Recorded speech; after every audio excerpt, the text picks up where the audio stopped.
So we're going to start off by moving our muscles and making sure that we have our arms ready and loose to be drawing. So we're going to start drawing a big circle from the top of the page, leaving a good space on the bottom for the bat bow tie. Now, when you're making a circle, think about using your whole arm, not just your wrist or your hand. This will make it easier to make a nice smooth circle. But don't worry about making it perfect. We're not all SpongeBob here. You're going to round out the bottom and round out the top so that you can solidify your guidelines. Now we're going to think about our guideline that's going to be vertical up and down. Jack's going to be facing left, so we need to make an up and down one that's slightly to the left. So we're going to curve it out to the left and hook it down. Now we can solidify that line, make it a little bit darker, and we're going to think about our horizontal line that's going to be in the middle of the left side, drape it down and swoop it back up. This way we have more of a three-dimensional feel when we're looking at our drawing. So now we're going to think about drawing his big eye sockets. We're going to start from that horizontal line.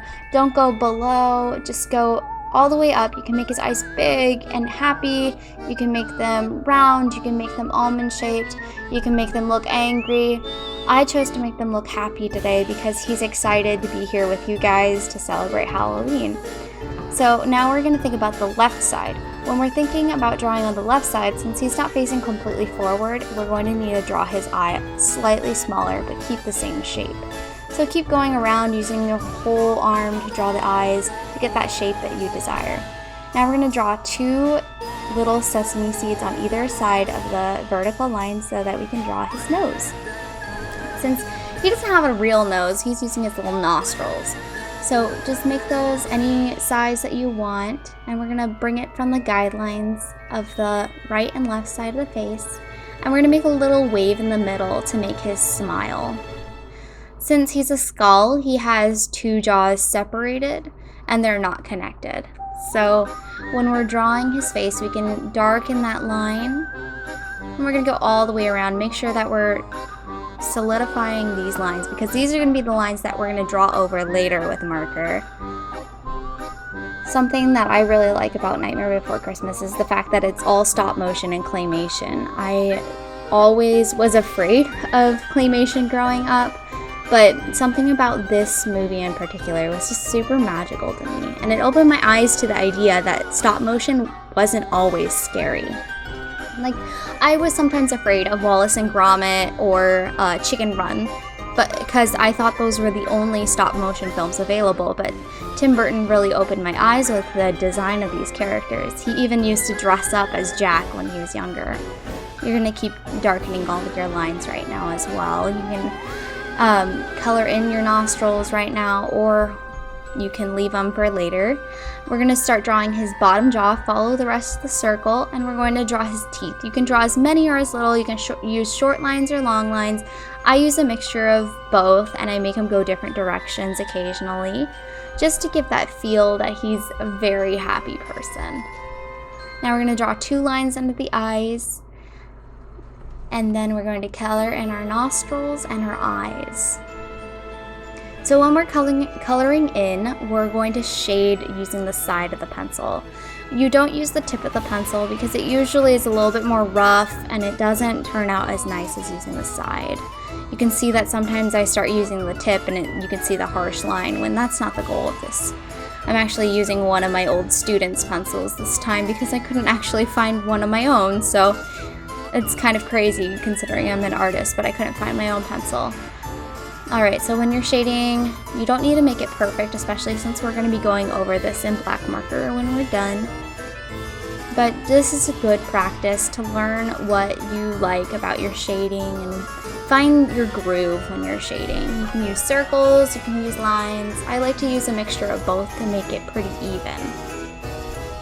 And then once you're done with filling that all in, we're going to move on to the next section.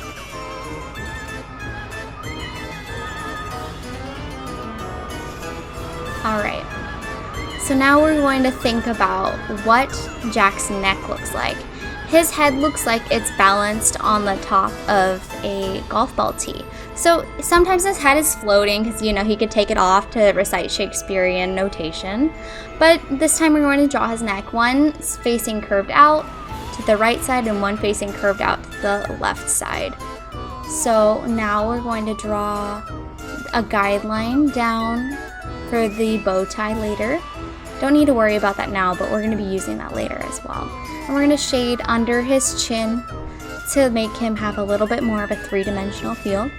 And because he is a claymation figure, which is 3D, it took 24 frames per second of people individually moving Jack to be able to make this movie.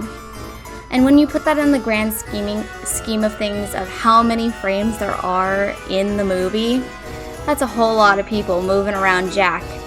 And let's think about those other characters as well. There's so many other characters that are involved, and the production crew was massive for this movie. So now we're going to start thinking about our bow tie. So when we're drawing our bow tie, we're going to need to draw 2 points. We're going to make a little bat. So when we're drawing our little bat, we have 2 points that are going to come off the neck, but first we're going to draw our little knot on the neck. So the knot is actually shaped like a bat's face. So we're going to make 2 points, point them down, and make them meet in the middle. I like to make my bat a little bit more friendly than other people who like to draw the bat. I color it ahead of time as well, just because it makes it a little bit easier for me to remember what lines I need and what lines I won't need later. And once you have that bow tie colored in completely, you can draw one swoop line out straight and curved over, and go back over it a couple times to make sure that's the shape you want, and draw another one. Make sure that they're relatively the same size. We don't need our bats off balance. And then we're going to draw another one that's shorter, hook down and out, a little squiggle, down and out. And we're going to be using a 3 and an E to try and make this shape of the bat wing. So we're going to start on the right side and make our E and hook it around, and then we're going to make our 3, hook it around. Alright, so now we have our basic shape for Jack.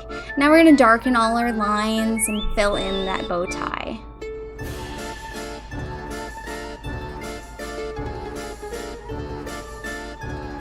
You need to have some lines to show that there is 3 dimension in his bow tie, and we're going to shade this in lightly. We'll go back over and shade it again after we have gone over it in marker. But I wanted to give you guys the idea of what it would look like before you shade it in. Some other great Halloween movies that I love from Disney include Hocus Pocus and Frankenweenie. I don't know if any of you have seen Frankenweenie, but that's also another stop motion film, which is absolutely amazing. It's a little sad, but it is a great movie to watch.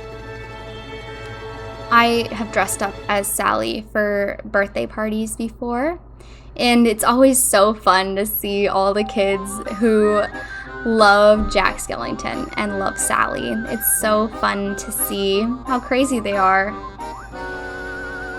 And now we're going to go ahead and outline everything and color everything in once again with the Sharpie.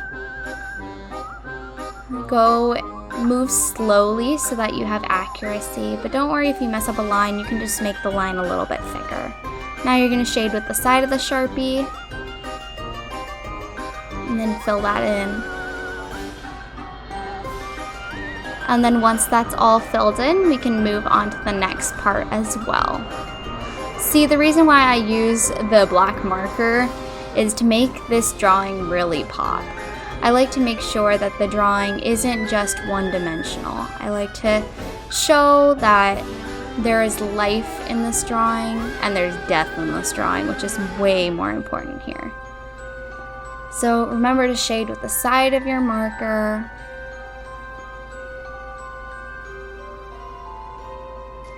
And for me, I need to avoid getting my hand on the Sharpie because I'll smear it all over the paper. I'm left-handed, and that's one of the left-handed problems we have.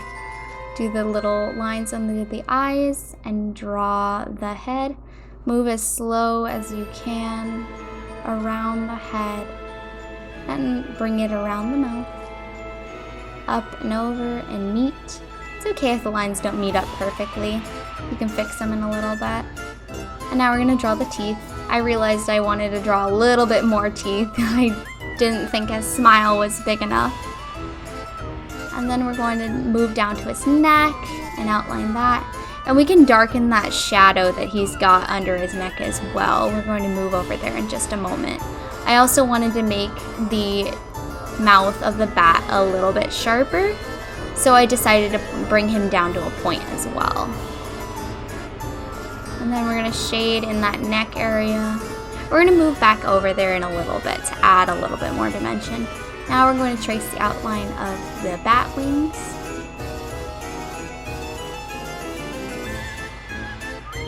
And of course the other side as well. And we're going to use the lines on the inside to bring some more dimension. And we're going to move back to using our pencil once again. So now we're going to go back in and shade even darker, make the lines more dark and smooth. Try to make your lines a little bit more straight. If you see anything that needs to be adjusted, just get your black marker and really smooth that out. I'll be doing that a couple times during this. I like to make sure that there's a little bit of a highlight when it comes to drawing the bat. Make sure the middle of his face has a little bit of light on it. So I like to color the outside the darkest and the middle the lightest. It makes it look like it's a little bit more three-dimensional. And then I'm going to go back onto the neck and color either side to make it look like his neck is rounded and cylindrical versus just a stick. And then you can use your finger to blend that out. Now I'm going to color in the bow tie, using my shading skills to the best of my abilities, going back over the same spot over and over to get the pencil a little bit darker.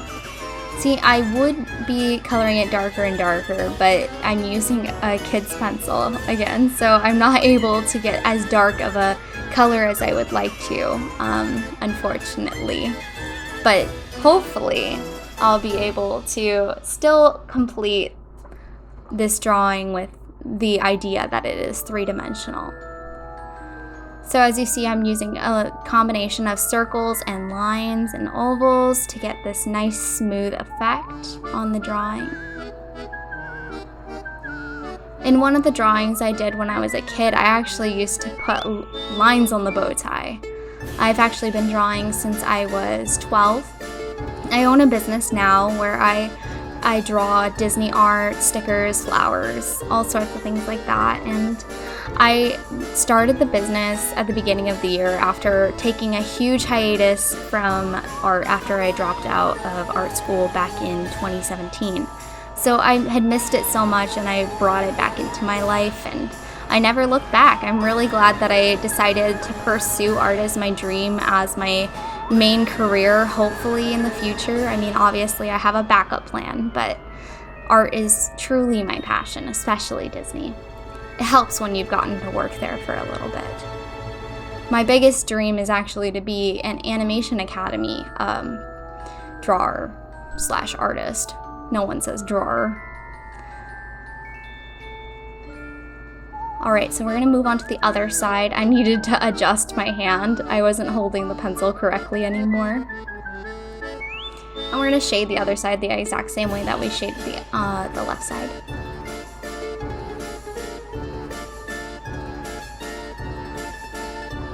And again, making sure it's darker towards the base and lighter towards the outside to give that idea that there's a three-dimensional look going on. And again, it's okay if you get outside the lines. That's why we've got an eraser. It's not like when we're in an Animation Academy and we don't have an eraser. I wanted to give you guys the benefit of having an eraser today.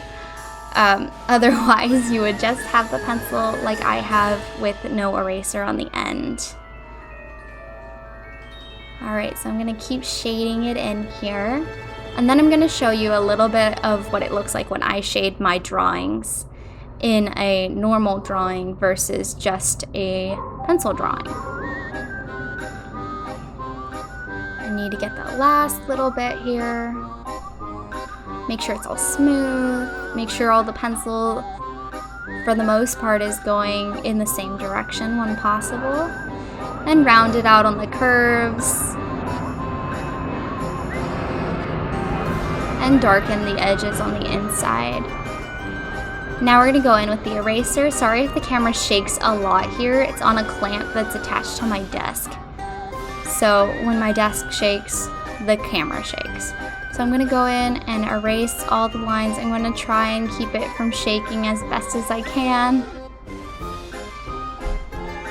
I realized once I go gentler with the eraser, then the shaking doesn't happen as much. Alrighty, so now I'm going to get a little bit shaky. I'm going to go really crazy. Here I am trying to fix it.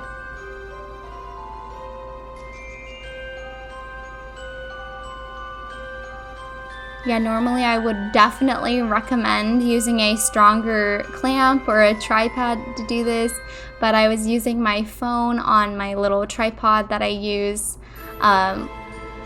and normally I'm not filming for this long, so it started shaking quite a bit more than I'm used to. Now we're going to shade under the jaw to make it look like they're two separate pieces, and we're going to blend it out with our finger. And then we're going to go back over it again just to make those edges darker. I'm really trying to use the side of the pencil for this. And then you can see that the highlight is on the bottom of the chin, which is where it naturally is on a face, and it's the same on a skull. I realized I was getting fingerprints everywhere, so I tried to erase them and I realized they weren't going anywhere. So when your eyes have deep, dark sockets from lack of sleep or lack of life, you gotta shade them in a little bit. So I decided to make them pretty dark and blend them out with my finger. And then I go around the shape of his skull, wider on the right side and really thin on the left side. And I'm gonna blend that out with my finger once again. You don't need to use a whole lot of pencil when you're blending with your finger. Notice how I'm only drawing a little bit and then most of the blending is done with my finger, and it makes it go around the paper. And then we're going to shade the left side because that side's going to be in shadow.